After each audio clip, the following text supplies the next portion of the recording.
Well, socialist Senator Bernie Sanders wants America to be a socialist country, and even liberals are blasting his agenda. My next guest says socialism is a violation of basic human rights. Thor Halvorson of the Human Rights Foundation joins me now with details. Thor, why do you believe socialism is a violation of basic human rights? Well, let's actually qualify that.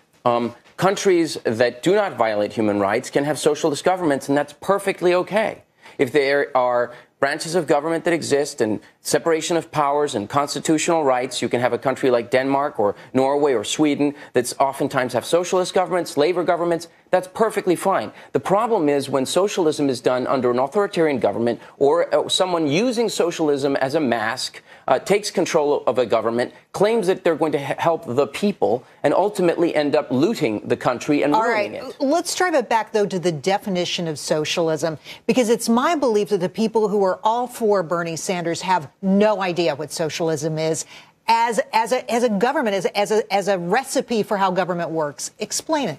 Well, that depends. I mean, people can take a historic definition of socialism, an academic definition of socialism, or they can take a definition because arguably many countries, many democratic countries have socialist policies. Now, there's a difference between having a socialist policy, having a socialist government, being a socialist. Some people academically believe that socialism, communism, Marxism are the same thing.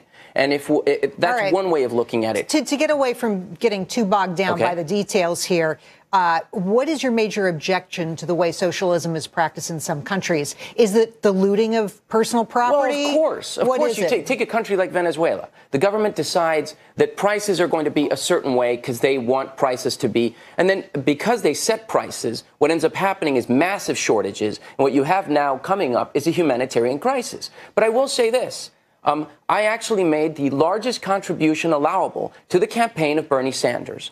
I made a contribution to Bernie Sanders' campaign. Yes. I believe because the Democratic frontrunner right now is unfortunately someone who has taken millions and millions of dollars from many dictatorships. Algeria, Bahrain, Qatar, Oman, Saudi Arabia, countries that execute people for being gay, countries that restrict all press freedoms, countries that in some cases ban Christmas.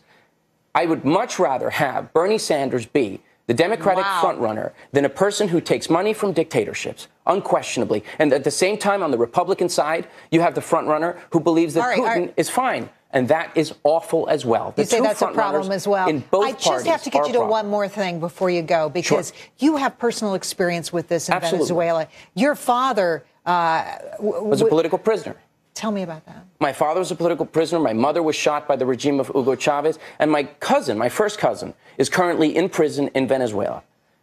So you know what you're talking about. This comes from experience. Yes. This isn't something that you read in a history book. Yes, but you see, Venezuela had for years, for decades, labor governments, governments that nodded to democratic socialism. Democratic socialism can exist if there's rule of law. The problem becomes when that's wiped away and the executive decides to take control of everything. Personally, my view is that redistribution of wealth is not the way to end poverty. You end poverty not by redistributing wealth. You end it by creating more wealth. As such, I'm a believer in free markets. But at the same time, dictatorships are a much bigger problem. I'd rather have a democratic socialist than a supporter of dictators in the White House. You did a great job of explaining exactly what the problem is with socialism. Thor, thank you so much for coming on the show. Really appreciate it. So the next time that you hear me attacked as a socialist, like tomorrow,